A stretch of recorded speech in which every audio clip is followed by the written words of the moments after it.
Olá, tudo bem?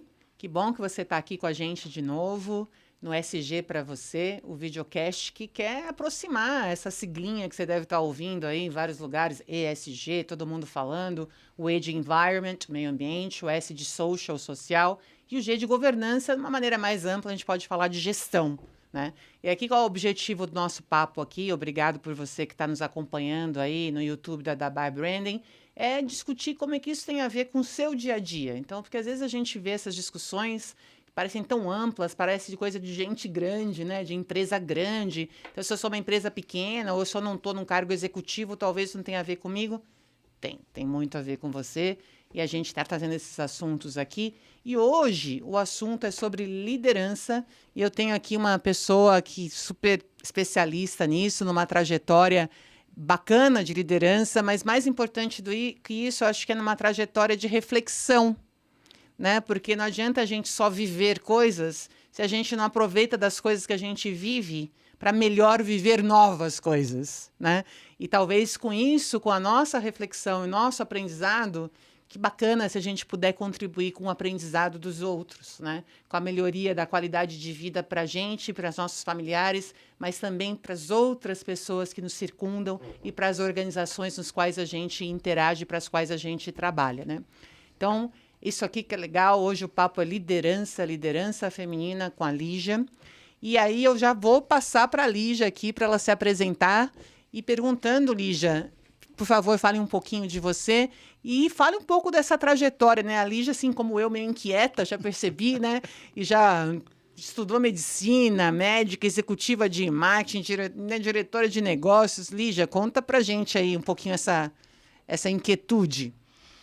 Bom, obrigada pelo convite, Cláudia. Assunto ótimo. Vamos ter bastante coisa para conversar.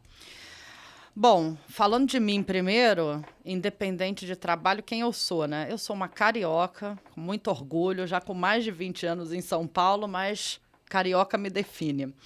Eu amo ler, adoro ler e viajar, então são minhas paixões. E eu costumo dizer, quer me deixar feliz, me chama para tomar uma IPA e me conta a sua história. Opa! Porque eu adoro ouvir a história dos outros, e você falou que a gente aprende também com os outros, e isso para mim é fantástico. Eu tenho feito isso nessas reflexões que eu tô. Já chegamos lá, então, na reflexão, mas qual é a minha trajetória? Então, eu sou uma médica de formação que, em vez de fazer uma residência, foi fazer um MBA em marketing. E aí, a partir daí, eu trabalho na indústria farmacêutica desde que eu terminei meu MBA, então já vão mais de 20 anos. E na área de marketing comercial. Então, eu sou uma médica dentro da indústria que nunca trabalhou em área médica. E eu, muito inquieta, sempre fui muito curiosa, eu sempre gostei de aprender, eu fiz muitas movimentações laterais. Então, eu não tinha também essa ânsia de que eu preciso chegar lá, subir degrau. Eu falei, não, eu quero as coisas devagar, porque eu acho que a conta chega se a gente atropela. E eu sempre quis aprender. Então, eu fiz muita movimentação. Eu trabalhei com novos negócios, com treinamento, com digital. Eu trabalhei com inteligência de mercado, eu fui para a Suíça, na matriz de uma das empresas que eu trabalhei, para trabalhar com inteligência competitiva, e retornei e fui trabalhando sempre aí nessas áreas. Trabalhei, inclusive, em regulatórios. Então, você imagina uma marqueteira em regulatórios. Na época, eu queria morrer, mas eu vi depois o quanto isso me trouxe de bagagem. Então, toda essa amplitude de experiências me trouxe, bom, exatamente uma visão ampla do negócio. Então, acho que para mim sempre foi um diferencial. Eu consegui entender o impacto em muitas áreas porque eu já tinha vivido aquilo. E aí, esse olhar de o que dói em você, e se a gente fala de liderança, talvez esse olhar do outro também seja importante, vamos falar, foi muito importante. Então, bom, mas aí essa reflexão onde eu estou agora. Agora eu estou num sabático, repensando o que eu quero. Eu acho que ao longo dos meus últimos anos eu tenho trabalhado muito com essa questão de equidade de gênero, impacto nas mulheres, liderança feminina, mentorias, e isso tem me tocado mais. Eu vejo que o que me energiza muito é isso. Então, eu estou nesse momento entendendo que caminhos são esses para o futuro. Acho muito bacana isso, né? Porque a gente falou antes, né, da importância do autoconhecimento e de como não dá para a gente se autoconhecer lendo livro, né? Até porque o livro da nossa história quem está escrevendo é a gente, ele não está pronto para a gente ler e a gente saber quem a gente é, o que a gente vai ser, né? Então, na relação com o outro, com o mundo, com a reflexão que a gente vai vendo. E fico imaginando, né? Sua trajetória é tão diversa, o quanto de possibilidades de insight, de insumos e também de desenvolvimento, de compreensão da perspectivas de outras pessoas, né?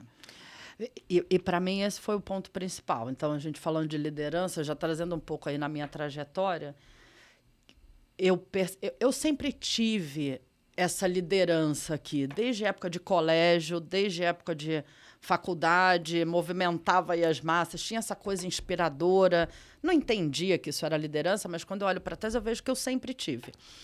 E aí parece simples, né? Então você já tem a liderança, mas a partir do momento que eu comecei a ter equipes, a relação com outras áreas, eu percebi que, infelizmente, nem todo mundo era igual a mim. Porque eu acho que, no final, a gente sempre, né, tem uma facilidade, que o outro é igual, mas a verdade não é essa, e também não seria bom todo mundo exatamente igual. Então, eu comecei a me entender mais. Então, o que é esse meu perfil? Como eu sou? Não só do autoconhecimento, de desenvolvimento, mesmo profissional, mas muita terapia também. Então, 17 anos de terapia, eu acho que foi a melhor coisa que eu fiz e faço na minha vida. E aí eu comecei a perceber os diferentes perfis, que as pessoas são diferentes, e aí, obviamente, eu me olhando, qual é o meu impacto no outro? Então, uma das coisas primordiais para mim, seja na mentoria, quando eu faço workshop, eu falo que a gente, quando vai na evolução de carreira, lá no começo, a gente está muito preocupada em adquirir conhecimento, faz um curso, faz um MBA. É muito a parte técnica que a gente olha de competência.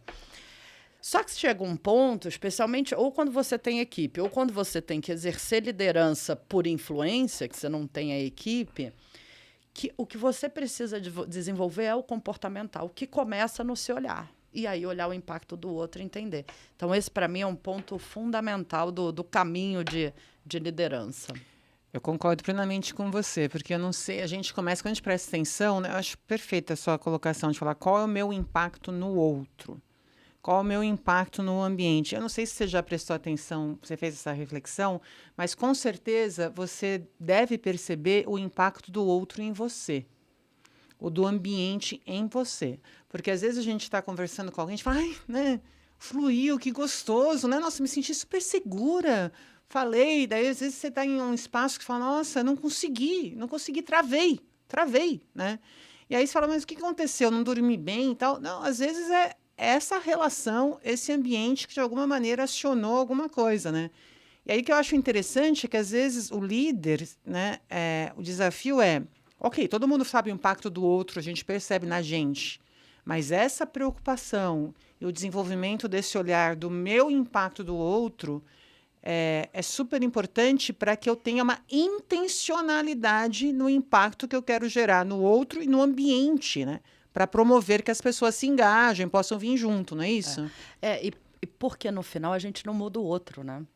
Então a gente muda a gente mesmo. Então, o primeiro olhar, porque é muito fácil falar, o fulano faz assim, o fulano faz. Vou dar um exemplo super prático.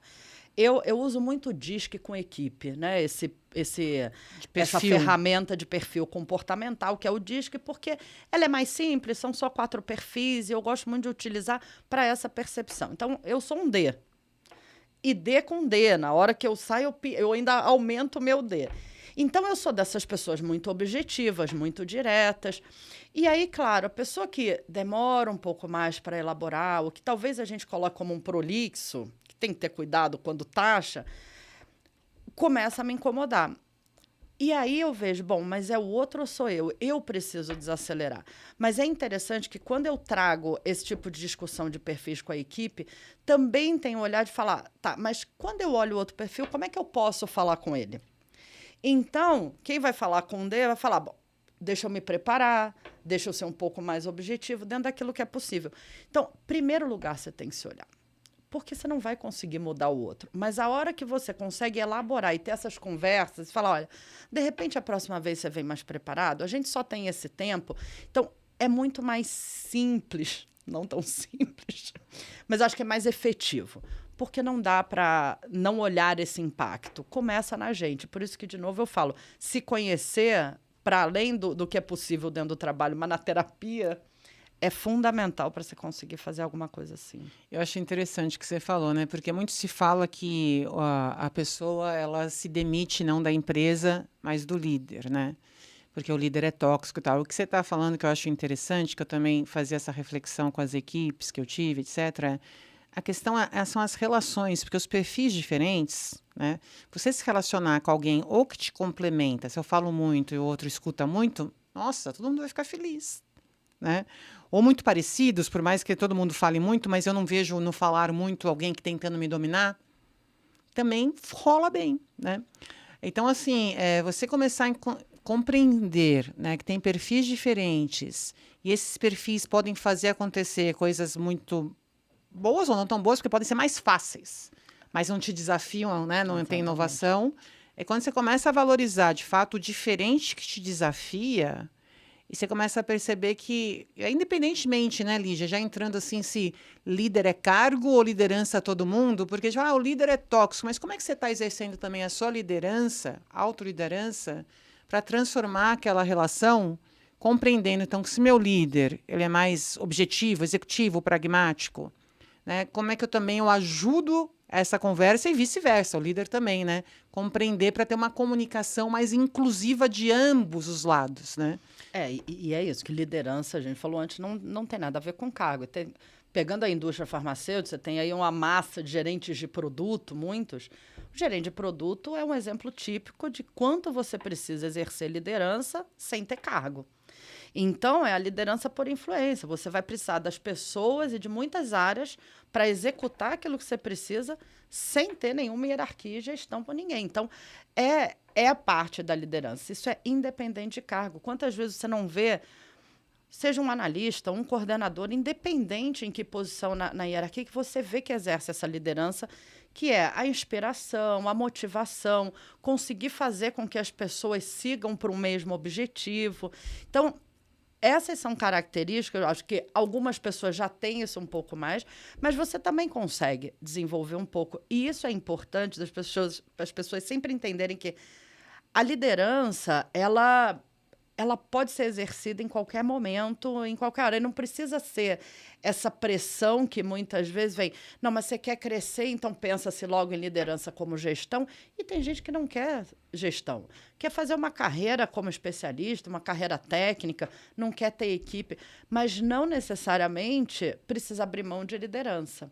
Então, esse olhar de que eu não preciso evoluir numa parte de gestão, sem olhar a liderança, porque eu não quero ter equipe, precisa ser refletida também como pressão do que você vai desenvolver e subir na sua carreira. Acho super interessante, é um desafio para as organizações, né, Lígia? Porque eu estava vendo aqui, até falar para você, saiu uma pesquisa que fala o seguinte, tem vários termos, né? O quiet quitting, que é a pessoa começar a se desengajar cronicamente, né? O quiet firing, que é começar a fazer a demissão, né?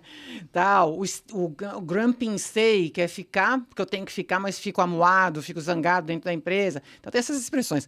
E aí tem agora o quiet ambition, né? Que é essa definição que eles estão dando aqui, que é as pessoas, apenas numa pesquisa que foi feita, saiu o seguinte, apenas 4% dos funcionários consideram ser promovidos ao alto escalão como um objetivo importante de carreira. Ou seja, só 4% dos entrevistados nessa pesquisa aqui, que saiu da plataforma de People Analytics canadense, a Visier, apenas 4% falaram, não, eu quero ficar diretor. Apenas 4%. E aí, 38% estão interessados em se tornar gestores de equipes nas empresas. Ou seja, 4% querem alcançar a alta liderança e só 38% querem liderar gente, querem ter equipe, né? 62% preferem estar onde estão. Eles estão 100 pessoas abaixo, né? E 37% afirmam que algum dia estarão interessados no trabalho de seu chefe. Ou seja, talvez... E aí é um problema sério para as organizações. Você que trabalha com RH e sucessão e um pipeline de talentos, né? Porque, assim, se você tem 37% das equipes atuais que estão pensando, talvez eu queira ocupar o cargo do meu chefe. Quem vai ser o sucessor dessa liderança? Como é que funciona isso, né? E aí tem algumas reflexões, né? Por que as pessoas não... Porque, teoricamente, se você ocupa liderança num cargo de gestão, você tem, provavelmente, um aumento salarial, né? Então, assim, porque nem isso... Porque a gente fala, não, o bônus e tal, né? Mas nem isso está motivando as pessoas. E aí, por quê, então? Daí, 91% dos entrevistados falaram o seguinte, não estou afim porque, assim, é muito estresse, é muita pressão, você ganha mais, mas você trabalha muito mais. Então, assim, eu quero... É qualidade de vida, né? Daí eu não consigo ter saúde física.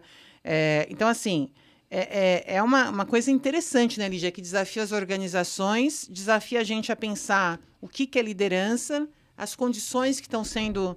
Até os líderes mesmo, você imagina, se o cara não tem saúde física, a gente tem alguns estudos que apontam lideranças com gestão de equipes com mais ataques de coração, problemas cardíacos, né? E aí, nesse sentido, entrando aqui na liderança feminina, né, a gente falou bastante liderança, algumas características e tal. O desafio para você que está aí nas organizações, pensa direitinho como é que isso está sendo tratado dentro das organizações, por que você não está fomentando, por que está tão ruim que ninguém quer liderar, né? Ou será que é um perfil da população? E nesse sentido, você vê uma diferença, Lígia, na sua carreira, de como isso se dá entre homens e mulheres? É uma questão que de fato existe ou é uma questão que é cultural? Como é que isso se dá? Você percebe uma diferença no desejo de liderar, no perfil quando essa pessoa lidera, tendo um cargo de gestão ou não? Vamos lá, tem muita coisa aí, hein? Opa! Deixa eu trazer um pouco antes, você falou de futuro, né? Há tantas pessoas que agora não querem mais gestão, não querem subir. Tem um ponto imediato que é como a gente vê essas pessoas. E aí a gente pode entrar até numa discussão de geracional que, pela primeira vez, eu acho que, né, a gente tem, às vezes, 5 gerações trabalhando no mesmo lugar. E como é que a gente olha e não coloca na caixinha do que a gente pensa que então essa pessoa não tem ambição. E isso acontece muito. Você vê, às vezes, gerentes médios que falam, não, eu não quero mudar para São Paulo, por exemplo. Você está falando de uma empresa Brasil inteiro e para crescer tem que... eu quero ficar aqui na minha cidade, eu não quero... E aí, de repente, essa pessoa ainda mapeada como um talento, por exemplo, falar, então ela não quer crescer. E aí a gente automaticamente rotula uma falta de ambição e já tira de um pool. Quando a gente precisa entender o porquê, o que ela quer, e eu acho que tem muito isso, quando a gente traz novas gerações agora, esse embate, porque pensamos diferente, estamos em mundos diferentes, no ambiente diferente do que se discute. Então, antigamente, a gente precisava subir, era o salário, ficar muito tempo numa empresa. Hoje, a qualidade de vida e esse equilíbrio, né, que... não existe um equilíbrio de verdade, você vai colocar às vezes para cima, às vezes um pouco para baixo, mas é muito mais importante. Então, eu abro mão de salário, eu abro mão de status, porque tem isso, status, poder, porque eu quero estar mais em casa, ou eu quero ter mais tempo para estar com meus filhos, ou assim por diante. Então, acho que além desse olhar de futuro que você trouxe muito bem, o que as organizações vão fazer? Esse olhar hoje. Perfeito. Como é que eu estou avaliando essas pessoas? Eu já estou colocando o meu viés inconsciente de que então não quer subir, não é ambicioso ou não vai servir. E eu paro de olhar, seja como um talento ou um potencial. Porque daí você falou sobre a diferenciar liderança e gestão, né? Talvez para você ter uma gestão, né, cada vez em áreas maiores, mais estratégicas e tal, você precise ter liderança. Mas não necessariamente, ao contrário, é verdade. É super importante, porque é um risco, né, Lígia? Você vê né, você tá lá, você vê o cara, o cara consegue, o cara é um analista júnior. Um estagiário, às vezes, ele movimenta todo mundo. Flui, vai na outra área, conversa com TI, eu costumo falar de TI, porque você está lá para fazer o negócio. E vai, você consegue, né? Fala com compliance e tal, e faz acontecer o negócio e de uma maneira sem colocar pressão, é na conversa e tem engajamento e tal. Você fala, pô, isso aqui, vamos colocar o cara para cima, vamos colocar para cima. E aí esse cara começa a ser um peso para ele, uma coisa que primeiro foi bom, que ele exercita, começa a ficar, porque agora eu não tenho opções, eu não tenho, ou eu saio, ou eu mudo, né? Então, de fato... E sendo rotulado, então, se eu não quero e quero parar aqui, falar, não tenho ambição. Aí começa então, a sair de projetos. Exatamente. Então, vamos tirar o cara, porque não vamos mais investir, não vamos dar mais treinamento, não vamos apostar, né, perfeito. É pensar o futuro sem esquecer do presente. O que a gente discute agora e como é que a gente olha tendo uma geração que era tão importante ter essa ambição de crescer e talvez uma outra que eu quero mais equilíbrio. E aí você trouxe também, então, o ponto do, né, liderança feminina, as mulheres, os homens. Eu acho que, bom, são muitas camadas aí, né? Se as mulheres querem ou não subir mais, eu acho que tem toda uma discussão anterior se consegue, se o ambiente é propício, porque aí a gente vai entrar na questão da equidade, que ambiente é esse que a gente está entregando para as mulheres poderem subir. Então, é muito simplista falar, as mulheres têm menos ambição, elas querem subir mais. Mas será que lá atrás a gente está dando o ambiente para que elas subam? Então, né, os dados hoje mostram que quase metade das mulheres saem dos seus empregos após o 2º ano de licença maternidade. E a maioria delas são demitidas. Então, você já tem aí um gap. Quando a gente olha dados de promoções da base para cima, né, desde a base, então, a cada 100 homens que são promovidos, você tem 87 mulheres. Se a gente fizer ainda o recorte das interseccionalidades das mulheres negras, é para cada 154. Então, os passos para trás são, eu estou trazendo todas as mulheres, eu estou dando um ambiente propício, ou uma vez que ela está lá engravidou, e esse é um caso real, uma gestora média que eu tinha, e numa discussão, ela com 2 meses de gravidez, e né, uma diretoria discutindo cada caso, falaram, não, mas vamos deixar ela aqui porque ela já não pode mais viajar. 2 meses de gravidez. Então, antes da gente discutir, elas querem, por que também não vão? Então, a gente está criando esses ambientes e esse olhar, e muito se fala na equidade, e agora todo mundo tem os seus dados de eu tenho X% de mulheres, mas que ambiente é esse? Que olhar é esse para as mulheres para que elas possam chegar aonde elas querem ou não? Eu acho que não só que chegar onde elas querem, mas que elas olhem para cima e falam, eu não vou ter que abrir mão de tantas coisas para chegar lá. Esse é o grande ponto. Então, a hora que eu paro não, mas tem meus filhos, ou eu quero a escola, ou eu quero ter qualidade, então eu não vou nem tentar, talvez essa é uma possibilidade. E quando a gente fala nessas diferenças de homem e mulher, não dá para a gente esquecer toda essa carga que está com as mulheres, e principalmente mulheres mães, que eu acho também... As mulheres, eu não tenho filho, e é diferente. E você vê a diferença não só na hora que você vai ter uma discussão, pode viajar, pode pegar um cargo, então você pode mudar. Quando é uma mulher com filho, é muito diferente. Então, esses recortes são muito importantes, porque as nossas pesquisas são muito gerais, né? Mas os recortes são fundamentais. Eu tenho 3 exemplos para dar disso. Um meu, pessoal, eu morei em Sarajevo, na Bósnia, né? E aí, tinha 2 filhos, ela tinha 8 e o outro tinha 13, 12. E aí, assim, foi feita lá uma despedida dos meus amigos, tá? E o avô de um amigo meu foi. Ele falou, não, mas seu marido já foi? E aí eu estava separada na época, divorciada. Eu falei, não, sou eu. Ele falou, nossa, mas na minha época, o homem ia antes, até porque Bósnia, Sarajevo, risco, teve uma guerra, né, tempos atrás, então, muito diferente, né? Então, o homem ia antes para saber se era seguro, não era, organizar tudo, depois ia a mulher e os filhos. Eu falei, é bem-vindo ao meu mundo, né? Então, fui eu antes, e meus filhos foram depois, e aí equacionar tudo isso lá, e etc. Então, é interessante a perspectiva, mas como vai ser, né? E aí, nesse sentido, numa das empresas para as quais eu trabalhei, nessa questão das iniciativas de promoção de equidade de gênero e tudo isso, tinha ali a questão de aumentar a licença de pais, né? Da questão dos pais, que poderiam tirar também meses e tal. Né? E aí eu trabalhava ali como, né, head de comunicação, engajamento e tal, e aí tinha a missão de trabalhar com os líderes para que eles tirassem a licença, porque senão aquela prática não ia ocorrer, né? E é muito interessante, porque, né, conversando tranquilamente, assim, né, vamos falar real, né? Vou falar real. Daí, coisas que eu escutei, né, dos meus colegas na época, falando, pô, Cláudia, mas assim, eu tenho medo, porque daí se eu perco visibilidade, daí eu não vou conseguir, não, e daí depois eu não estou acontecendo, o que está acontecendo aqui? Eu não estou no burburinho para ver, né? Daí eu vou perder relevância, eu perco oportunidades de crescer. Daí, não, como que vai encarar alguém que fica meses em casa, pô, né? E aí eu falava, pô, bem-vindo ao meu mundo, né? Bem-vindo ao meu mundo, o medo que você tem. Você, teoricamente, está super feliz, mas você morre de medo, né? Ao mesmo tempo. Ou o outro assim, pô, eu não aguento mais, Cláudia. Só que essa coisa de criança, bebê e chorinho, eu preciso sair, tá? Eu falei, bem-vindo ao mundo das mulheres mães, né? E é isso que é importante, esse olhar, porque quando a gente fala em equidade de gênero, olhar para a mulher, a gente não pode esquecer os homens. Perfeito. Porque somos todos fruto dessa sociedade machista e patriarcal e todos nós somos assim.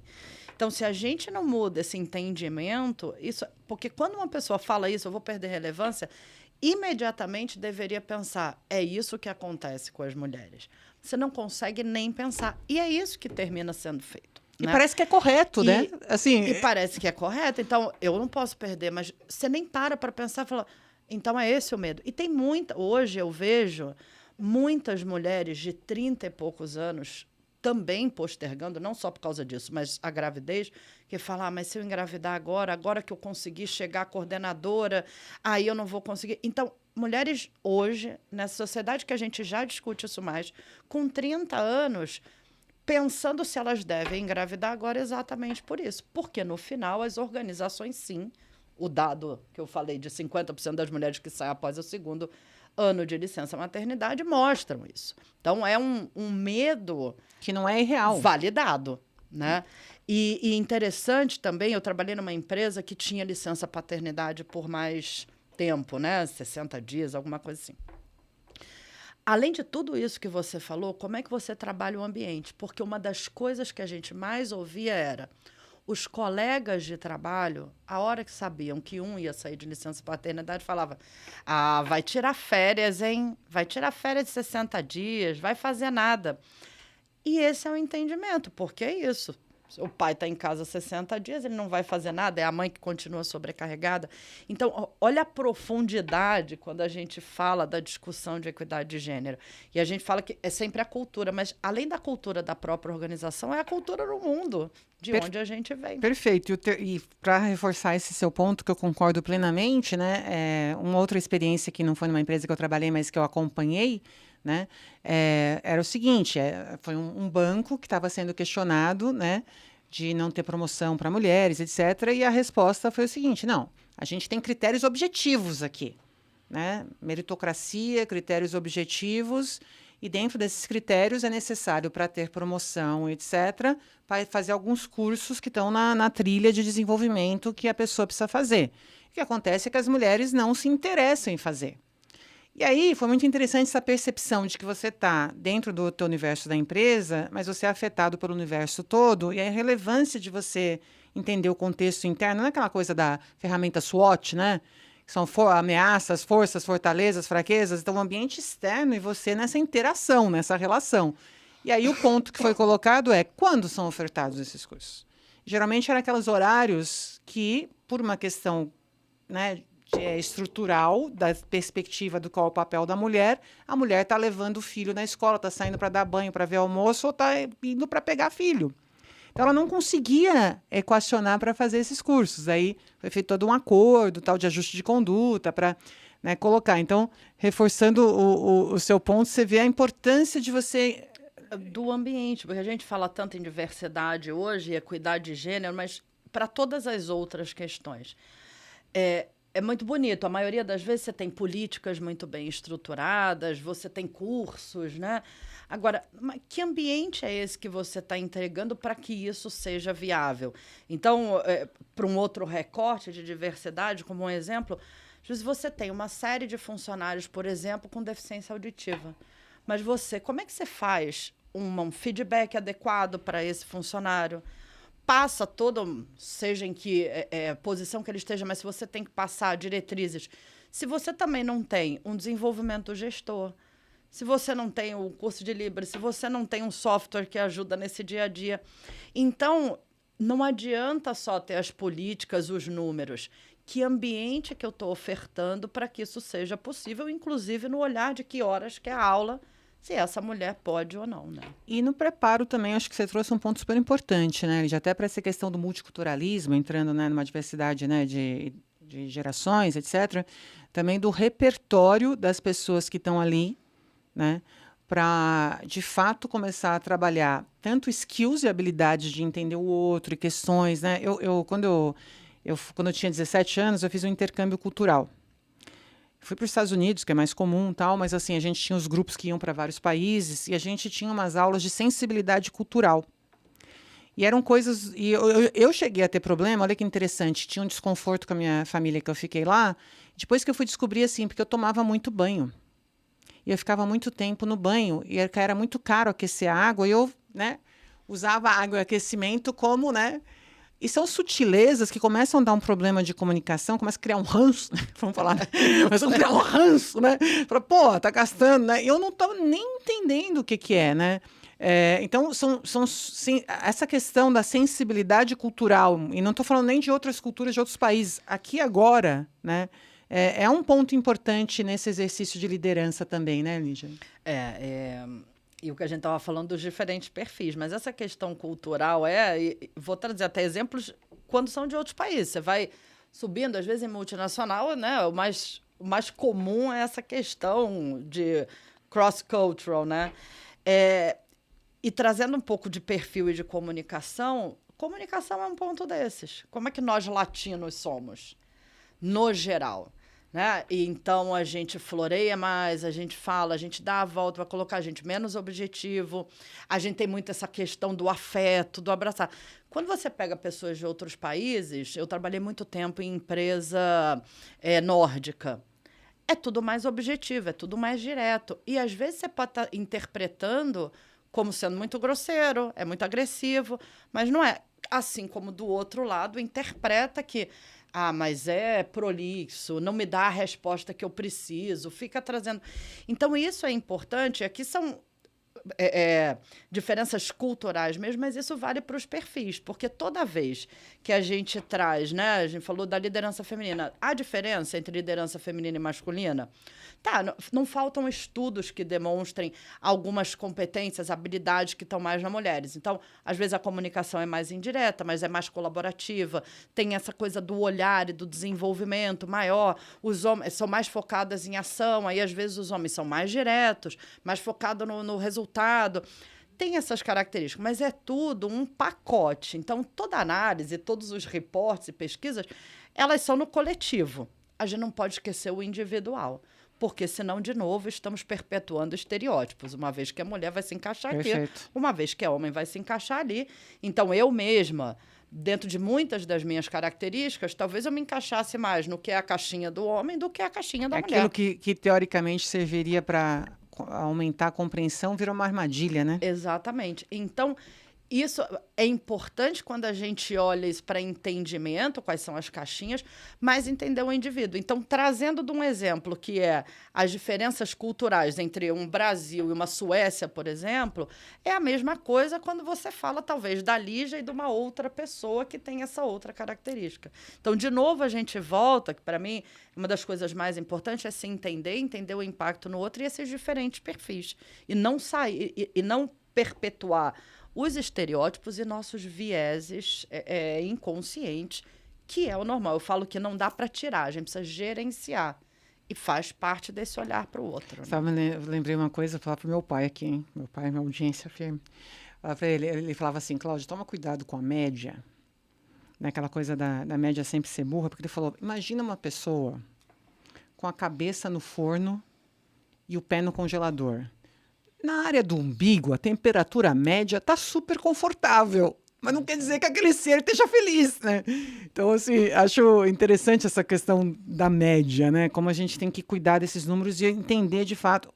E aí eu acho que é interessante porque tanto os números quanto estereótipos, eu acho que eles até têm uma função, se for pensar questão de neurociência, comportamento, por quê? Porque são atalhos que ajudam a gente a ter aí a rapidez e tal. Só que o desafio é você acreditar que é sempre assim. É isso. Né? Então, assim, se, sei lá, né, se numa situação, né, X, eu vivi uma experiência Y, essa pessoa que fez eu viver aquela experiência vai acionar em mim um gatilho, mas não quer dizer que ela é a mesma pessoa. É isso. Então, né, é aquilo que você falou até, né, a pausa, a reflexão, para sair do automatismo, para poder, de fato, escolher, né? Não, é fundamental a gente ter essas médias e tudo, né? Todas as pesquisas, você tem que olhar o coletivo. Mas é não trazer na hora da relação com na hora da relação com a equipe. Não colocar todo mundo nas caixinhas. Aí a gente traz para o individual. Porque daí você está se relacionando com a projeção que você faz do outro e não do outro, né? Geralmente o que a gente aponta no outro e que nos incomoda no outro, geralmente não, né? Fala muito mais sobre nós do que sobre o outro. E isso é tão importante, se a gente puder puxar agora a questão de liderança feminina, como é que eu desenvolvo isso também nas mulheres, né? A gente vive tanto... Esse mundo nos coloca num lugar que a gente tem que ser menos, que a gente não pode dar opinião. A gente foi criada para isso, a gente foi criada para servir. E a gente passa por síndrome do impostor, todas nós, por muito tempo. E até hoje. Eu, inclusive, tem momentos que isso volta. Mas como é que você olha? Então, quando você... tem esse...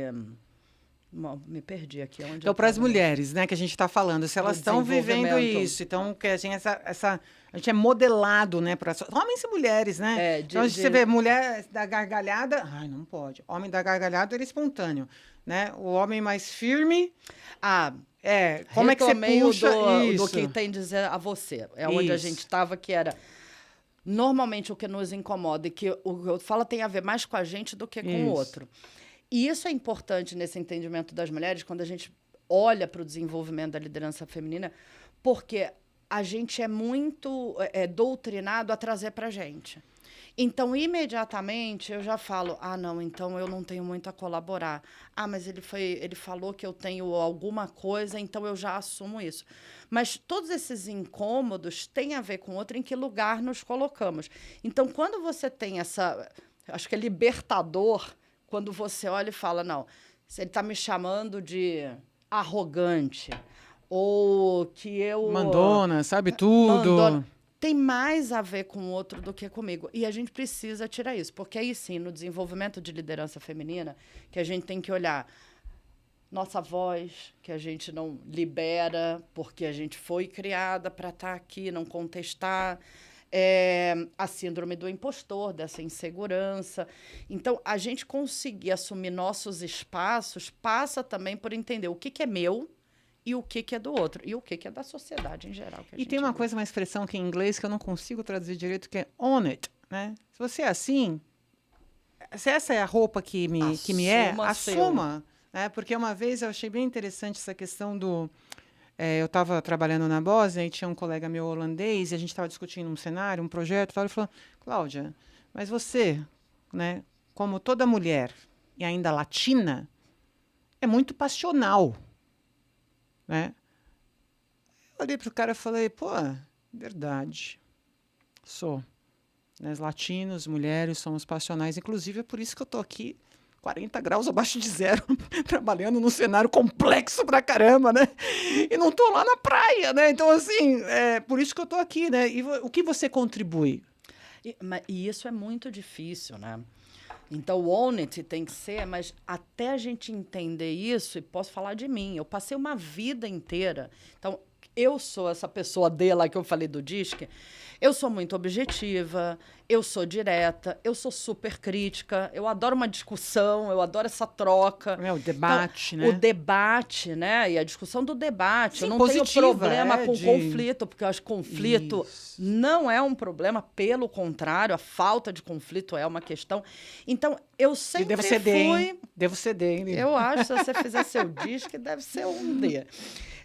Então, eu sempre fui essa pessoa e fui crescendo na minha carreira num ambiente sempre masculino, que geralmente eu era a única mulher. Mas ainda quando eu olho para trás, quando eu era criança, quando eu era adolescente, essas características todas estavam ali. Sou eu. Mas a partir do momento que eu entrei no mundo corporativo e tudo, o que eu mais ouvi foi: você precisa ajustar a comunicação. Você precisa ser menos. Fala menos na reunião. E aí, e aqui só um parênteses, é claro que eu tenho coisas a desenvolver. Todos. Ao longo da minha vida, fui trabalhando muito a comunicação, o meu impacto no outro. Então, tirando isso, esse olhar geral que eu passei décadas, né? Eu tenho quase mais de 20 anos nesse mercado, então aí vamos dizer uns 15 anos acreditando nisso. Então, eu tinha que ser mais... Contida. Eu tinha que ser contida, mas você tem que ser mais docinho. Mais doce, falar... E eu nunca vou ser docinho. O meu jeito de falar, o meu gesticular, a forma como eu falo, Então, eu não vou. Mas eu passei muito tempo acreditando que esse era o ponto que eu precisava. Então, eu, ano após ano, fazia muitas coisas para o meu desenvolvimento, porque eu sempre busquei isso, mas tendo certeza de que o que eu era estava errado. Inadequação. Sou inadequada. Essa é a palavra. Então, sempre inadequada. Aí o tempo vai passando, fui trabalhando em outras empresas, com outras equipes, começaram a olhar exatamente o que eu tinha como uma força. Como fortaleza. E disso que era importante até como grupo, e eu mesma me entendendo, de novo, muita terapia. E aí tirei esse rótulo. Mas veja, você passa, às vezes, uma vida tentando se adequar a algo porque você acredita que aquilo que você está errado. E isso vem muito para a gente, como mulher, nós mulheres, porque... Como sociedade, nós temos as caixinhas onde a gente pode. Tanto que hoje a minha frase que me define é: você não precisa se encaixotar para caber em nenhum espaço. E esse é o grande ponto, até com mentorias que eu faço, para trazer para as mulheres. Porque é quando a gente guarda a nossa voz, então a gente não fala, a gente não se expõe, a gente não fala o que a gente pensa. A gente acha que a gente não pertence àquele lugar. E nos colocam, seja para manda você pegar um café, seja para anotar isso, independente da posição que você tem, ou qual é o seu nível ali de tomador de decisão. Mas nós também vamos acreditando e nos colocando. E esse é um ponto fundamental para se liberar disso. Eu fiz um curso de mediação, né, que eu achei bem interessante você estar falando, porque é você entender quem você é, own it, assumir, e entender que é isso traz, como tudo na vida, desafios e oportunidades. E se a gente está falando de diversidade, numa perspectiva não de gênero, mas diversidade de pensamento, que de fato as empresas, as organizações, a gente vai entrar um pouquinho nas organizações de novo, olham, né, como fonte de inovação, né, e desses processos decisórios mais assertivos, porque você tem ali, né, a possibilidade de entender vários ângulos numa mesa, né, é super importante, né, você ter uma diversidade, uma equipe diversa, só que você precisa saber manejar e valorizar. E aí, sim, enquanto os outros não valorizam, até uma estratégia na competitividade de diminuir, né? Se eu não consigo ir no teu argumento, eu pego na tua pessoa, na sutileza que eu percebo, e aí você murcha. Não sei você está numa questão ali, você está na conversa, na ideia, e a pessoa toca numa questão sua. Essa é uma estratégia de comunicação para te fazer calar, seja homens ou mulheres, né? Então, fique atento, né? Quando essa pessoa começa a divergir da conversa para tocar em assuntos pessoais, suas características, né? Porque esse é um ponto. Mas voltando para o meu exemplo de mediação, o que foi me dado? Foi feita a avaliação? Eu sou alta, tenho a voz, como você diz, né? E às vezes confunde aí, me chamam de Cláudio, né? Quando o telefone, conforme for. Também sou expansiva, né? E o que foi muito legal o feedback que ali as facilitadoras do curso trouxeram para mim. Você, Cláudia, é uma pessoa que, quando você entra no ambiente, tem uma impressão de poder, de exercício de poder, que pode intimidar alguns, etc. Então, aí olha que legal. Isso não tem nada a ver, você não corrija, tal. Ela falou, então, dependendo do momento da negociação que você estiver, você tem que cuidar de algumas coisas. Porque o teu perfil, sem nada, nenhum conhecimento, o seu perfil, a sua postura, a sua fala, o seu jeito de agir, teu tom de voz, eu não vou falar assim, gente, eu não vou conseguir. Então, assim, ele é bom para você ir no momento que você tem que fechar, ou no momento que você tem que dar uma pressionada. Esse é o momento que seria mais interessante, dentro de uma equipe de negociação, você assumir esses papéis, né? Pô, mas eu tenho que assumir o papel da cacetada, meu? Então eu não sou, né? Tem um lado doce também, né? Mas, assim, ela falou, não, você pode assumir qualquer um, mas impacto no outro. A sua presença sente-se uma energia. Então, se você estiver num momento que ainda você está querendo abrir diálogos e não avançar e pressionar e tal, olha as dicas, isso que eu acho legal, porque não é uma coisa que você sente inadequada. Ela falou, preste atenção, dicas, aí eu sei que está me ouvindo, se você também tem essa questão. Coloque uma caneta, pense assim mais ou menos a extensão de um braço aqui, do cotovelo, coloca uma caneta aqui, como está o notebook aqui, ó, né? Ela falou, sente na pontinha da cadeira, porque daí você vai ficar um pouco mais assim. Não vá de salto alto, né? Porque isso reduz um pouco, mas não é que você é inadequada, nada disso. Inclusive, uma pessoa que tem uma vozinha mais fininha, às vezes não tenha, seja mais baixinha, tal, qual que é? A estratégia é outra. Coloca um saltão, né? Amplia, coloca a caneta lá para você ocupar mais espaço, né? E é isso que é legal, né, Lígia? Assim, não é inadequação. O seu jeito é o seu jeito de ser. Que é um pouco. E é o que a gente estava falando no início, que é se conhecer. E como é que eu coloco isso, principalmente quando você tem equipe. Então, a gente fala de liderança, mas falando de liderança de gestão também, quando você tem uma equipe, como é que você forma essa equipe com diferentes perfis e aonde cabe? E é muito interessante que, inconscientemente, eu sempre montei equipes que tinham mais aquilo que eu não tinha. E eu percebia isso, que eu fazia o DISC e tudo, e o que eu tinha menos era o I, que é essa coisa mais da relação. E quando eu olhava a minha equipe, que eu fazia essa ferramenta depois para desenvolvimento, não para contratar, a maioria era isso. E eu tinha poucas pessoas como eu. Porque eu inconscientemente tentava equilibrar, e eu trouxe isso para a consciência. E esse exemplo que você deu da negociação era assim, tem momentos que era de falar com a equipe ou de trazer alguma coisa, que era melhor eu deixar uma outra pessoa para fazer isso do que eu na forma como eu falava. Então, você ter esse olhar, se conhecendo, sabendo o impacto, mas trazendo isso com consciência, usando técnicas, isso é muito importante. Diferente do deixar-se encaixotar porque estabeleceram que é assim, né? E aí, nesse sentido, já entrando um pouco mais para... Então, assim, você que está ouvindo aí, preste atenção, né? Qual é o teu perfil? Veja, tudo tem lado, gente. Uma moeda tem dois lados, né? E aí, é entender onde você naturalmente flui, né? E se você está falando de uma organização, uma liderança que tem gente, você entender também esses perfis e você, e aonde ali você vai causar um impacto que talvez não seja o desejado ou o melhor ali para aquele cenário, aquela circunstância, aquela relação, aquele momento. E aí, mas você está lá, né? E aí você utilizar dessas técnicas para ou delegar para alguém, né? Então são iniciativas, né? Agora, pensando nessas práticas e nessas iniciativas, já como que você vê essa questão da promoção aí da equidade de gênero, né, na liderança feminina, dentro das organizações, em termos de boas práticas, desafios? Eu, como comunicação, sabe um ponto, compartilhar com você, para você trazer, daí você traz o teu, que é o seguinte, eu acho o seguinte, a comunicação expressa quem a gente é. Né, as palavras que a gente usa, a forma como eu construo minha sentença, as pausas que eu faço, né? Então, o repertório que eu tenho, né? Então, assim, uma vez eu trabalhei em Brasília, né? O pessoal, eu estava, né, preocupado. Eu falei, gente, pega lá o sulfite para mim, gente, rápido. Pega uma folha de sulfite, que é o A4, nem usa mais. E aí eles não entendiam, eu fui ficando nervosa. Às vezes você vê uma coisa boba, que é uma palavra que representa outra, como traz um problema, né? Então, por quê? Porque representa... Então, você fica pensando né, expressões idiomáticas e tudo isso que tem a ver com idade, tem a ver com origem, né, e perfil da pessoa.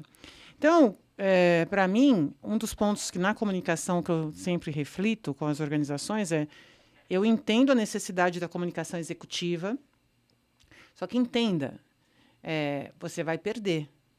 Você vai perder sabor, você vai perder riqueza, e talvez essa diversidade de pensamento que a organização busca, a partir de uma diversidade de representatividade, de identidade, se você padroniza a comunicação e o comportamento e a forma até de se vestir, etc., você vai perdendo. Então, você coloca ali um monte de pessoas que pensam diferente e fala, mas eu não estou vendo essa pluralidade nas discussões quando essa pessoa está presente. Não, porque você está fomentando que ela siga o padrão, porque ela entendeu o que ela tem que fazer, ela deixa de ser ela mesma. E aí, perde ela, pelo senso de pertencimento, perde o engajamento estratégico da organização, porque a pessoa não vai se colocar, e perde a capacidade de inovar, né? Então, esse é um ponto de reflexão para você nas organizações aí. Como é que você está permitindo? É óbvio que com as adequações para a comunicação expresse quem a pessoa é em alguma medida, né? Esse é um ponto que eu acho que é um desafio para as organizações para a promoção de diversidade, entre outros. Na sua experiência, a gente vê que parece que está todo mundo fazendo diversidade, grupos de afinidade, todo mundo fala, Dia da Mulher, um monte de coisa, liderança feminina, nossa, né, no LinkedIn, assim, uau, né, você fala, nossa, todo mundo está fazendo, agora vai. Mas quando a gente pega os dados, fala, não, a coisa não está rolando, né? E como é efetivamente, né? Como é efetivamente, e às vezes você fala que é uma liderança de equidade, mas é só no C-level, só na diretoria que você vai pensar, mas como é que tá isso? É só também na comunicação, no RH, assim, mas aí eu vou fazer um negócio, mas eu tenho que pedir para a pessoa vir de graça, porque eu não tenho budget para fazer, não tenho iniciativa. Assim, tem boas práticas, que legal, mas também fala um pouquinho desse balanço aí. Bom, acho que hoje, uma empresa que não fala disso e que não tenta criar algo, ela já foi para trás. Então, eu acho que as empresas estão sendo obrigadas, né, a falar sobre isso. Então, esse é o primeiro ponto. Então, aí depois a gente vai ver, mas é genuíno, não é genuíno, está dentro da cultura, é o greenwash, o que é. Então, todo mundo hoje meio que tem, né, e vamos falar das grandes empresas, principalmente, tem. E a grande questão é o que é realmente o efetivo, o que é real. Porque eu posso ter grupos de diversidade, eu posso ter, geralmente, o voluntariado dos próprios funcionários, mas que nível de mudança efetiva eu estou fazendo? Porque tem um dado, por exemplo, da CNI, que só 14% das empresas tem realmente uma área dedicada à diversidade ou equidade de gênero. E só 5% tem uma verba própria. Tem investimento próprio dedicado com autonomia para isso. Então, você pode ter, e os relatórios de ESG são sempre muito bonitos, né? Mas eu acho que ainda falta muito para isso ser efetivamente algo de mudança, algo estratégico. Porque não é só, como a gente havia falado antes, ter a política, ter lá, então agora eu tenho X%, mas que ambiente que eu estou trazendo para que isso seja efetivo, né? Que é a história da diversidade e inclusão, que a diversidade você chama para festa, a inclusão você chama para dançar, né?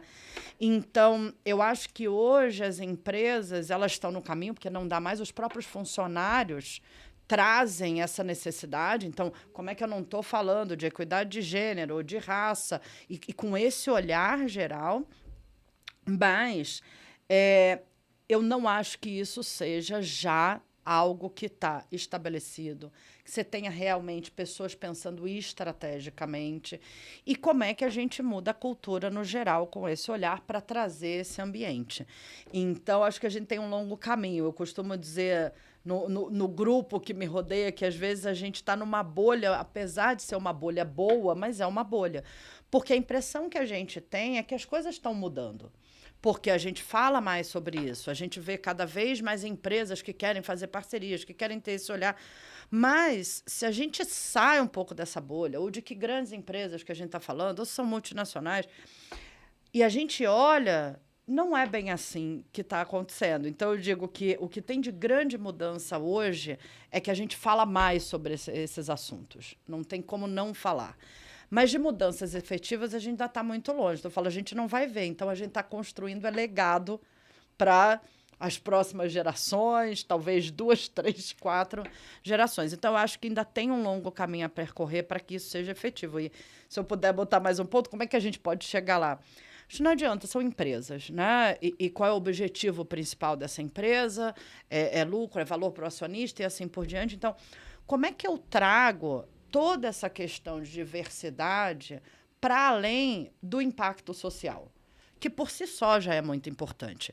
Mas eu preciso ter a discussão financeira. Que impacto financeiro eu tenho? E que também não faltam estudos. Então, por exemplo, tem um estudo da McKinsey, eu acho, que fala que se a gente tivesse maior equidade de gênero, a gente acrescentaria ao PIB mundial 12,5% a mais até 2025. Uau. Só no Brasil seria 25% a mais no PIB. Bom, tem muitos estudos e relatórios que mostram que empresas que têm maior diversidade, elas têm até 25%, eu acho que esse também é da McKinsey, de 25% a mais de chance de terem resultados acima da média do seu setor. Quando você tem mulheres na organização, você consegue puxar mais mulheres. Um puxa o outro e ter esse olhar. Então, eu acho que para ter a mudança efetiva, a gente precisa ter essa discussão do que é o impacto financeiro. porque tem um objetivo principal de uma organização, além do impacto social. E é assim que a gente vai conseguir essas mudanças, porque muitas delas não são imediatas. Você precisa ter um olhar de médio e longo prazo. Sim. Então, acho que esse é um caminho. Como é que a gente discute? O que não falta são dados demonstrando esse benefício, inclusive financeiro, da diversidade. Eu fico pensando assim, né? Aí você que está me ouvindo, um profissional de comunicação, profissional de atração e retenção de talentos, né? É um profissional de marketing. Aí você fica pensando assim, o que isso tem a ver? Né? Eu fico pensando assim, a gente está pensando em um mundo com 50%, falando em sexo, né? Não em gênero, mas de homens e mulheres, certo? Aí, dependendo do seu setor, teu produto tem um apelo maior para mulheres, né? Pro bem ou pro mal, nem entrar no mérito disso, muitas vezes são produtos que o decisor da compra é uma mulher, embora o produto não seja especificamente para uma mulher, né? Então, assim, o marketing já trabalha muito bem com a questão de personas, né? Com segmentação e estratégias que vão endereçar a dor do cliente, né? Aí vamos abstrair para cliente o stakeholder, né? Aquela pessoa, aquele ator que eu preciso engajar, seja um político, seja o que for, né? Um dos elementos na construção da persona, não são só isso, que não são demográficos, né? Mas você tem a questão cultural, você tem o sexo de mulher, uma faixa etária X, eu tenho a tendência de ter um impacto da sociedade sobre mim, ter um comportamento Y, né, que dentro da relação da empresa comigo, seja por produto, seja por relação profissional de trabalho ou outro, né, ele vai, se eu quero engajar, eu preciso levar em consideração. Né? Então, assim, é extremamente estratégico. Então, talvez você não consiga colocar isso num número, então vai te dar mais 5% de retorno. Mas você consegue fazer a construção do caminho, né? Então, assim, o atendimento, tem todas essas questões para o bem e para o mal, né? Tem setores que o atendimento feito por uma mulher acaba, né, trazendo menos resistência. Então, assim, a gente tem tudo isso, os robôs que estão com voz de mulher ou de homens, conforme for. Então, assim, acho que tem... e aí eu acho que desafia, né, Lígia, o que você falou, que eu queria retomar aqui, e aí depois a gente vai um pouco mais para falar do teu trabalho, e como a mulher especificamente que nos ouve, etc., de mentoria, pode conversar contigo, que dicas que você dá, se existe uma dica ou não. Mas eu queria, assim, para você de fato ser estratégico, você precisa sair da superficialidade. Então, assim, eu não estou nem questionando aqui, mas não é abrir o grupo da afinidade e fazer o dia da mulher, o dia da não sei o quê, o mês de não sei o quê, né? De fato, você precisa de fato refletir, aprofundar, aprender, né? Pausar, ver os dados da sua organização, entender o contexto social, onde está inserido, as relações, o mapa de stakeholders, os desafios da organização, o setor, com quem você fala, com quem seu produto fala. Né? Qual é a necessidade de atração de talento? O que você está fazendo? O acesso ao capital, você quer alguma coisa, que tem um investidor específico e tal. E aí entender essas várias dimensões na perspectiva da diversidade em si, disso como um fenômeno sociológico, antropológico, se for pensar em grupos específicos, cultural, né? Socioeconômico, e aí voltar para o teu negócio, como é que é, né? E aí fazer esses, né? E no Tinder estratégico, né? Para ver onde está ali, e aí você, profissional da sua área, você manja da sua área, como é que então isso reverte em atração de talentos ou não, né? Como é que, né?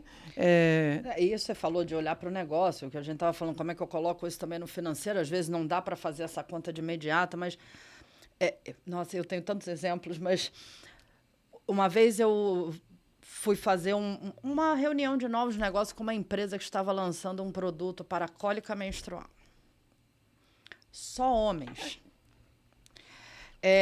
Não vou nem entrar no detalhe de como foi a receptividade, porque fui eu e mais 3 homens, e eu, que era decisora, diretora de área, fui deixada de lado, que me passaram e me cortaram até para a minha apresentação.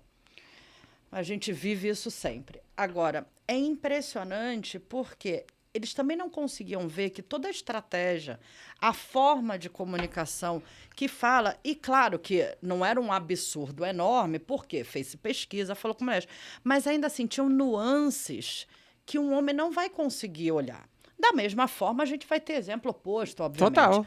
Então, isso é importante num lançamento de produto também. Que estratégia você vai definir? Que tipo de palavras você usa? E você está aqui achando que está ótimo. Quando você olha o seu público, tem um outro exemplo que era uma empresa também muito voltada para mulheres, que fez uma campanha no Dia das Mães, parabéns às mães e pães. E para uma mãe solo, hoje você falar pães, quer dizer, é a pior coisa que tem, porque eu não quero ser o lugar de um pai que não está presente ou que teve um abandono.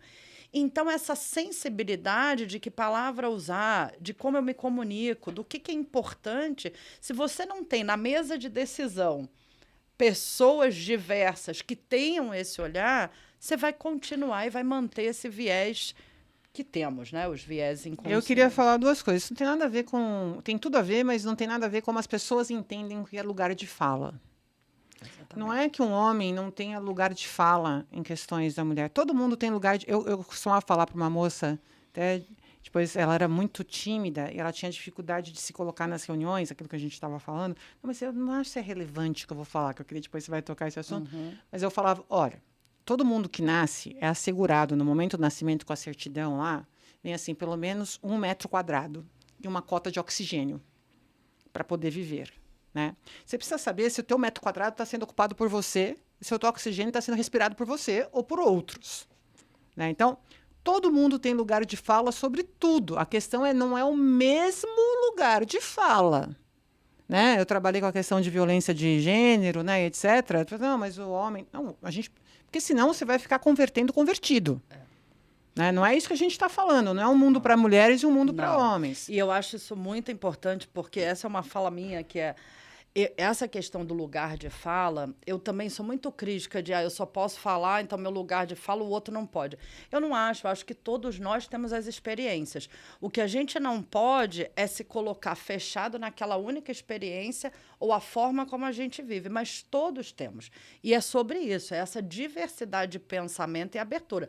Não é porque um homem não poderia estar na estratégia de um produto para cólica, por exemplo. Mas é assim, a própria Djamila que criou, ela falou, entenderam errado o negócio. O que eu estou querendo dizer é, você não vai poder falar sobre alguém que sente cólica menstrual, talvez cólica renal, mas cólica menstrual não.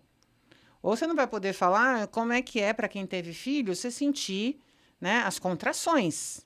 Você pode falar de... Mas não quer dizer que você não possa falar sobre ter um filho. É só isso, né? Me permita. E aí, esse é um ponto que eu acho importante, porque muitas vezes as pessoas entendem na superficialidade e questionam, então, mulheres contra homens, não é nada disso. É todo mundo.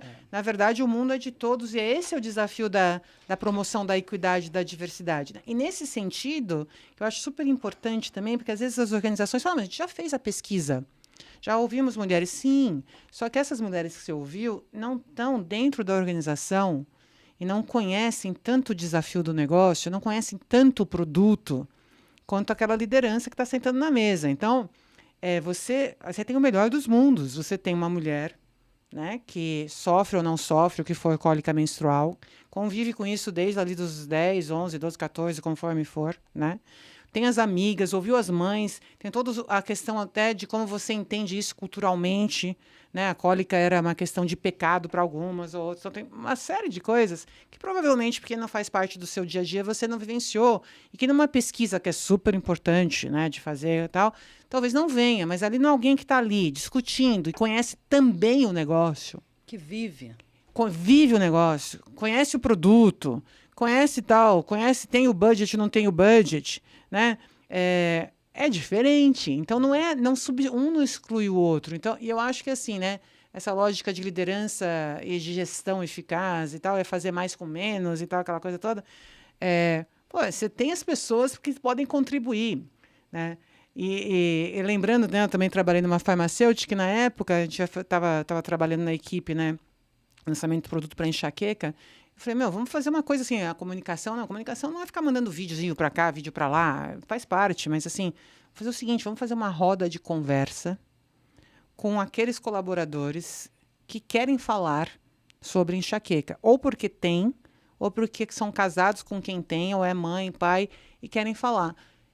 Lígia, assim, eu me sensibilizei com aquilo, daquilo ali mudou a estratégia de marketing. Então, assim, você quer fazer mais com menos efetividade e recurso, escute as suas pessoas, né? E nesse sentido que eu sempre questionei, porque o marketing, persona, segmentação é uma coisa, mas quando você coloca o colaborador para dentro de casa, né, você faz, às vezes, até atração, né, de talento, você nem tem segmentação tanto, mas às vezes você tem. Mas quando ele passou, você conseguiu, fez a oferta, ele topou, você coloca o pessoal, daí você faz tudo igual, você tá todo mundo igual. Você esquece que da riqueza, não só de grupos, mas de cada indivíduo traz para a organização, né? E se a gente juntar, isso é bem importante, eu tenho um outro exemplo também, como o seu da enxaqueca, se a gente junta isso, que é essa diversidade, mas volta para a questão de equidade de gênero, olha como é importante a gente ouvir. Eu trabalho há uns 15 anos com a área de fertilidade, então eu trabalhei em várias empresas nessa área.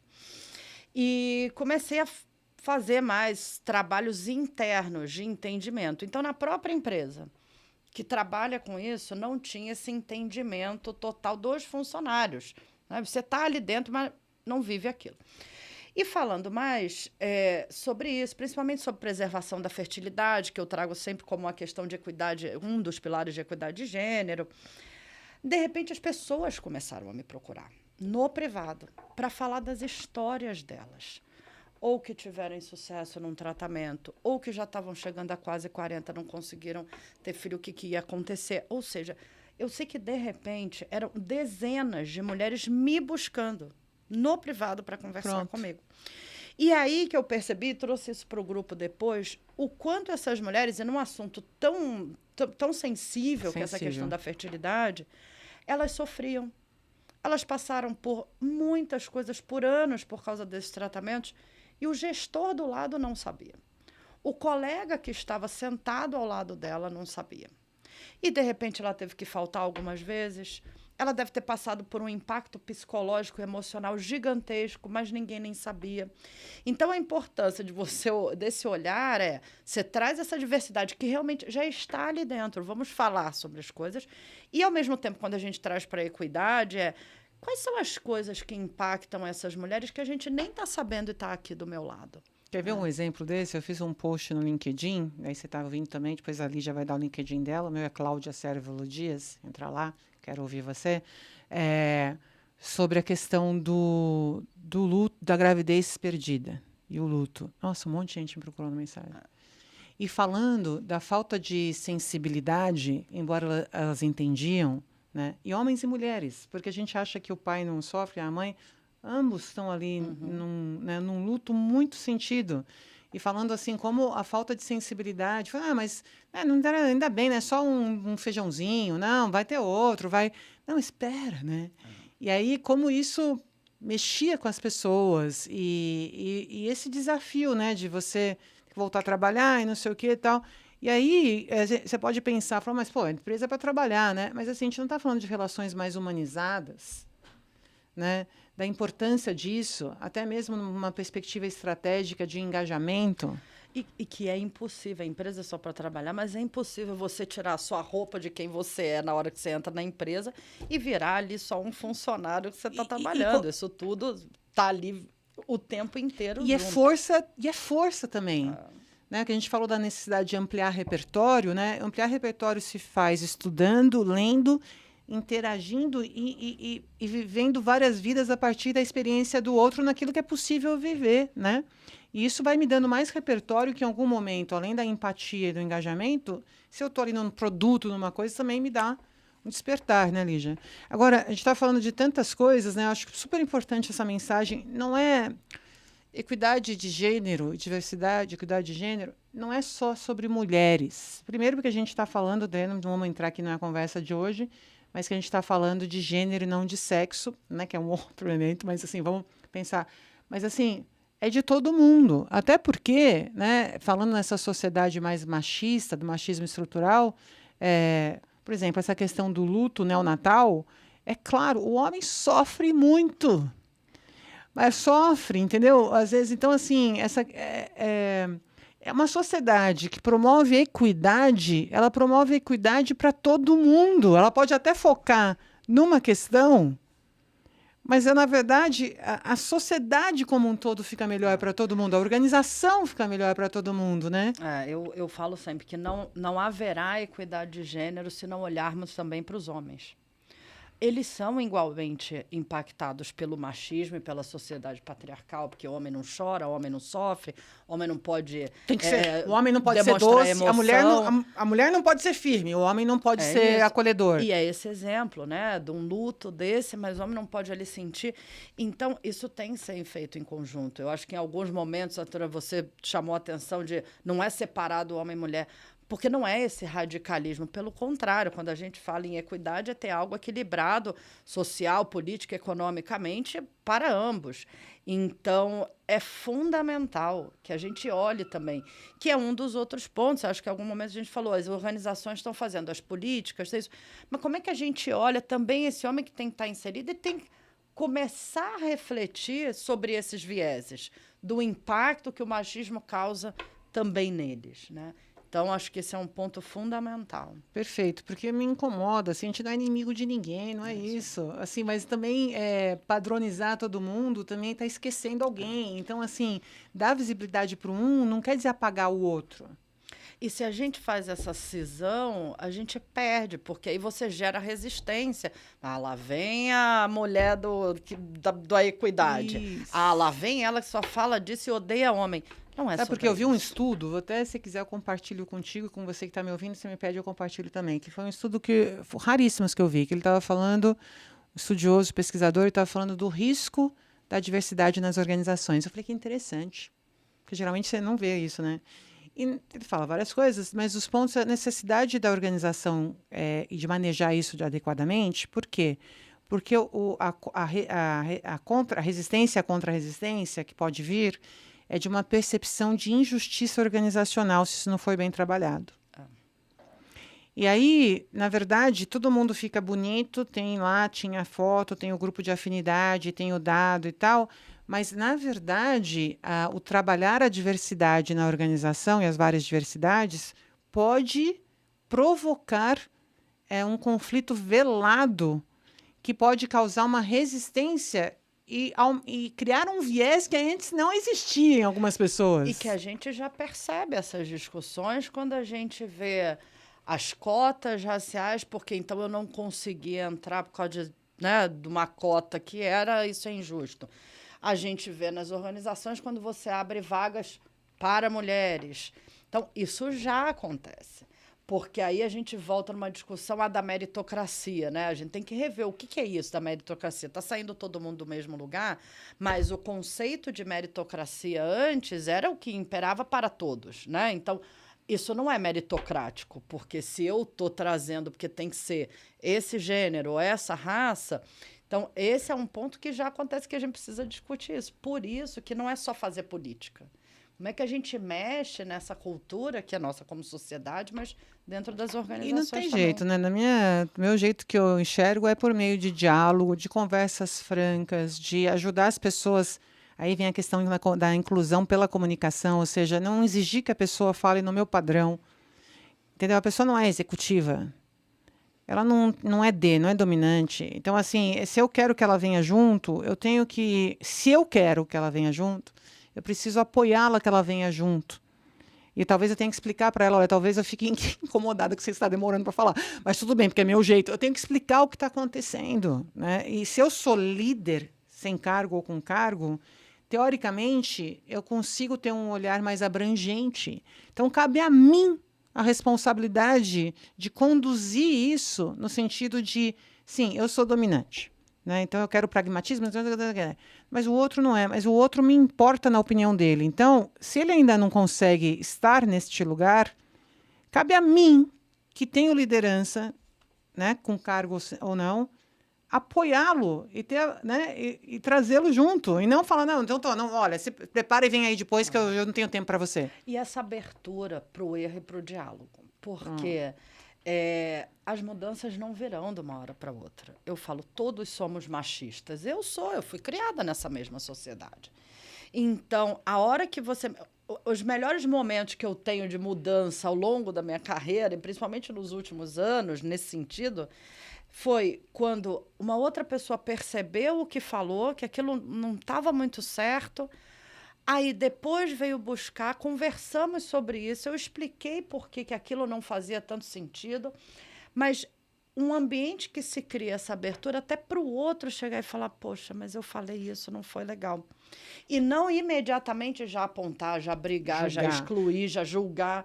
É uma cultura de aprendizagem, né? Porque eu conversei com uma pessoa sobre questão de participação social, comunidades e tal, a gente falando de cidades sustentáveis, e o meu entrevistado falou assim, não, mas aprendizagem social. Tem coisas que a gente tem, transformações culturais requerem aprender junto. E para isso precisa ter uma visão de processo, né? Acho que é por aí, né? Nesse sentido, Lígia, a gente caminhando aqui, queria que você falasse aqui com quem nos escuta, essa mulher que está nos ouvindo, o teu trabalho de mentoria. E aí, assim, uma coisa que eu lembro, que eu vi um dado, falava o seguinte, que é bem interessante, como é importante você que está nos escutando aqui, estar atenta a isso, buscar aí apoios, a Lígia vai falar do trabalho dela, mas, assim, né? Tem um dado que, eu não lembro agora o percentual, mas, assim, uma mulher, quando ela vê uma vaga, e um homem, quando vê uma vaga, né? O homem fala, tenho 50%. Eu não sei se é 50%, gente. Posso até procurar depois. Mas tenho 50% dos requisitos. Vou mandar o currículo. É isso. A mulher fala, tenho 97% só. Tenho 3 que eu não tenho. Ah, melhor que eu não vou mandar. Não sou eu. Não dá fit, não dá match. Sou inadequada para a vaga. Então, olha só o auto-boicote que ocorre, né? E aí, assim, você pode se candidatar, pode não dar certo.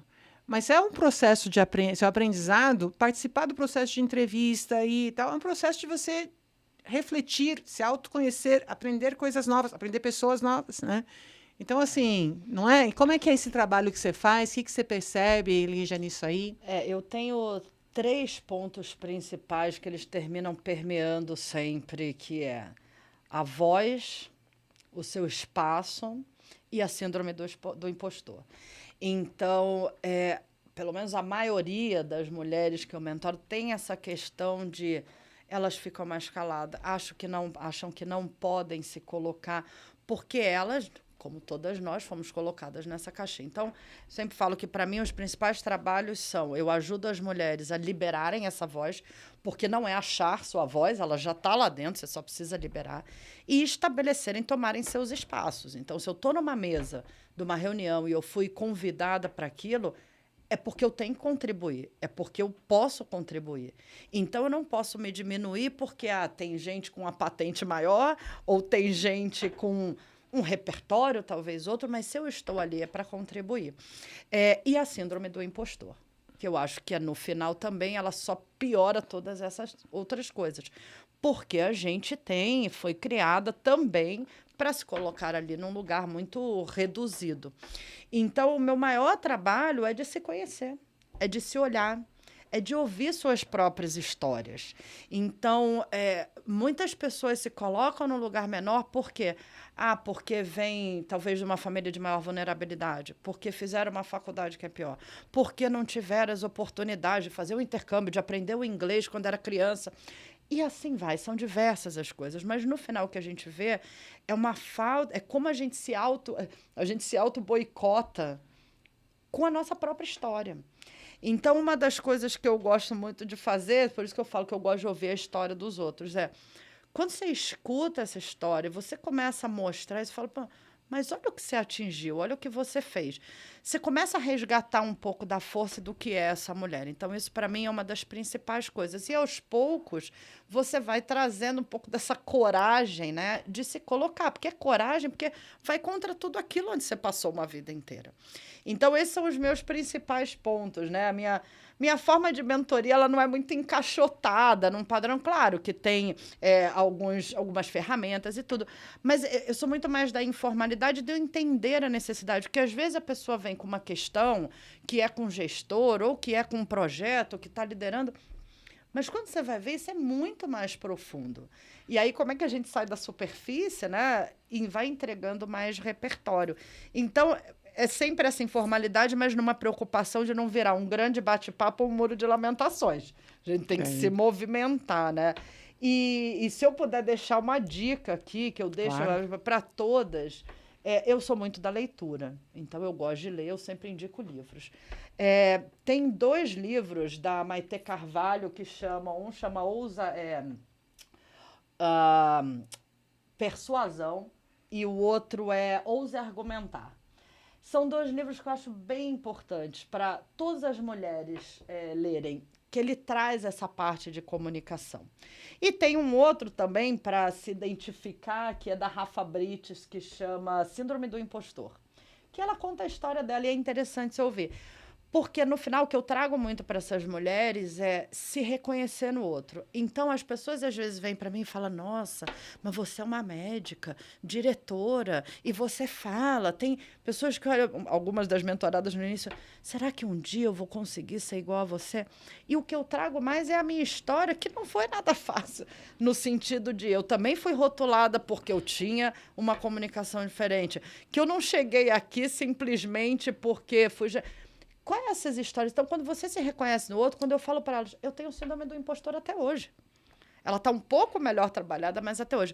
Então, eu gosto muito disso e fomento muito essa questão da rede, porque é importante, quando você olha no outro, você fala, não é só comigo. Porque é o que a gente tende a achar. Sou eu que sou menor, sou eu que não consigo falar, sou eu que tenho a voz assim. Não, você se reconhece no outro, você fala, então, peraí, será que sou eu? Será que é o outro refletido em mim? Será que é essa sociedade? E mais uma dica, tem um trabalho que eu gosto muito de uma pessoa que faz, chama Garimpo. Ela é uma jornalista, se chama Juliana Marins. Ela faz um trabalho que ela chama de Garimpo, é meio que uma biografia, que ela escuta você por 2 horas da sua história. A partir dali, ela tira... o que ela ouviu. E ela fala isso, fala, Lígia, o que eu percebo é que as pessoas se auto-boicotam, elas não conseguem ver valor nas próprias histórias. E quando eu fico 2 horas com elas, elas me contam essa história inteira e, primeiro, elas estão se ouvindo.